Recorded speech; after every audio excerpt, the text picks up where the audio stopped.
I have the Arctic King chest freezer and it was not turning on. Did some troubleshooting here.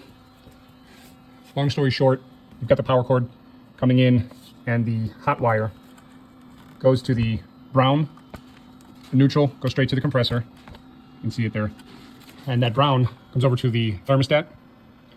And then if that thermostat and switch is functioning properly, it should connect over to the blue wire, which then comes back to the compressor. See it here.